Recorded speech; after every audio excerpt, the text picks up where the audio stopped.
Olha, vamos dar uma olhada nisso aqui. Outro dia eu me deparei com um livro que, logo de cara, parece um baita de um paradoxo. O título, por si só, já faz a gente parar para pensar. Mente de Cristo, a neurociência da nova criação. Peraí, neurociência e fé na mesma frase? Isso com certeza me fisgou na hora. E o mistério só aumenta, logo no comecinho numa nota importante ao leitor. O autor Márcio Bringuente não começa explicando não, ele faz um alerta. Ele diz o seguinte: este livro não é apenas uma história, mas um convite para crescer espiritualmente, aprofundar sua identidade em Cristo e aprender a viver segundo os princípios do reino de Deus. Pesado, né? E aí a gente fica se perguntando, né? Que tipo de livro precisa começar com um aviso desse calibre? O que será que vem pela frente que exige uma preparação tão grande de quem vai ler? Fica a curiosidade no ar.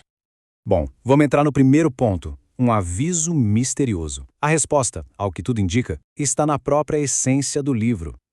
Esse aviso existe porque o autor não o enxerga como um texto qualquer, mas sim como uma ferramenta. Isso mesmo, uma ferramenta para ser usada na prática, na transformação espiritual. Não é para ser lido de forma passiva, sabe? É um chamado à ação, e não só para acumular conhecimento. E agora a gente chega na parte 2. Ciência encontra a fé. E olha, aquele aviso do começo, ele faz todo o sentido quando a gente descobre a combinação, digamos, inusitada que o autor propõe. É uma fusão de universos que normalmente não se misturam, e é exatamente aí que está o coração da abordagem dele. E se liga só na combinação que ele propõe. Dá uma olhada. De um lado, a gente tem a ciência da mente, né? Neurociência, mecânica quântica, programação neurolinguística, e do outro lado, os princípios da fé, a Bíblia, Jesus, o Espírito Santo. É basicamente uma tentativa de construir uma ponte. Uma ponte entre o jeito que a ciência entende o cérebro e os princípios espirituais da Bíblia. Uma abordagem, olha, no mínimo corajosa. Essa de usar a linguagem da ciência para tentar explicar os fenômenos da fé. E essa pegada moderna não para por aí. O autor fala na lata, com todas as letras, que o conteúdo foi desenvolvido com o apoio de inteligência expandida, ou seja, inteligência artificial.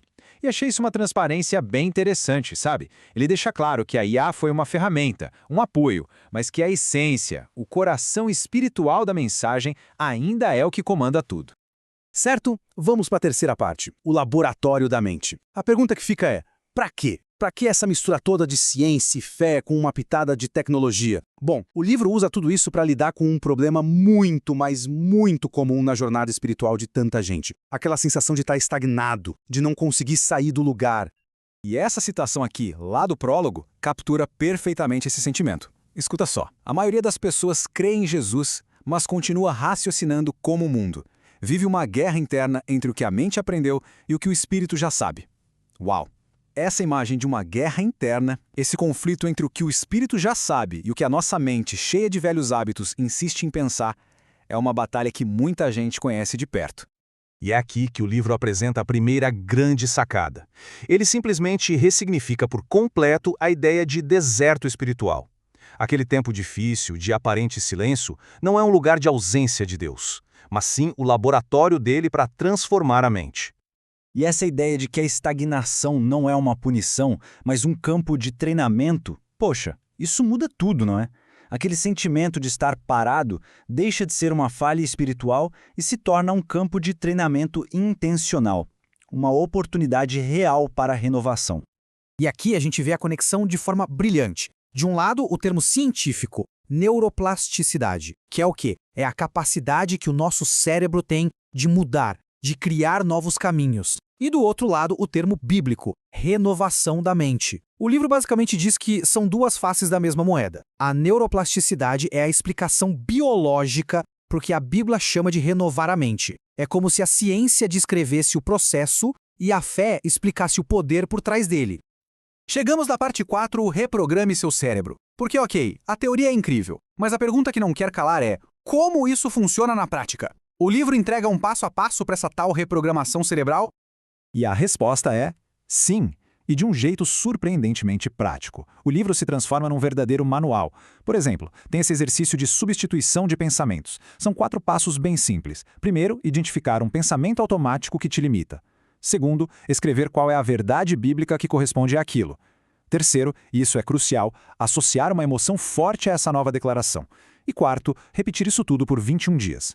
A ideia é consolidar novos hábitos mentais, criar novos caminhos neurais mesmo. É isso, a analogia perfeita é essa.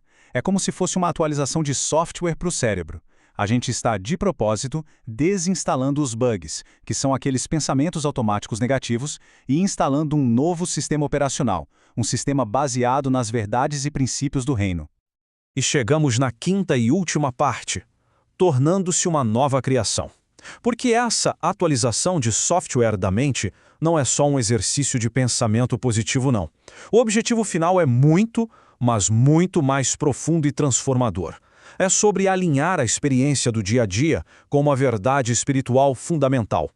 E essa verdade fundamental está toda contida neste versículo, que é central para o livro. Se alguém está em Cristo, nova criatura é. As coisas velhas já passaram, eis que tudo se fez novo.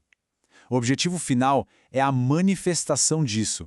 Não é sobre tentar virar uma nova criação, mas sobre despertar e viver como a nova criação que, segundo a fé cristã, já se é. E essa, para mim, é a grande mensagem. A vida cristã não é uma tentativa de mudar, mas um despertar para o que já foi mudado. Esse é o pulo do gato de toda a obra. A transformação não vem do esforço para mudar, mas do despertar para a identidade que já foi dada. O livro é, no fundo, um guia para a gente alinhar a mente com essa realidade espiritual, para que o que se pensa, o que se sente e o que se faz seja o reflexo de quem a pessoa já é. Então vamos recapitular a jornada. Tudo começa com um convite misterioso. Depois, mergulhamos numa mistura única de ciência e fé. O livro oferece uma perspectiva totalmente nova sobre a estagnação espiritual, transformando-a em campo de treinamento. Entrega uma ferramenta prática para a renovação da mente. E tudo isso aponta para um caminho para viver como uma nova criação. E no fim, a gente fica com essa pergunta, que é a provocação central do livro, uma ideia muito poderosa. Se os nossos pensamentos podem de verdade reorganizar a estrutura do nosso cérebro e alinhar a nossa mente com o nosso espírito, a pergunta que fica é: e se o próximo pensamento pudesse mudar tudo?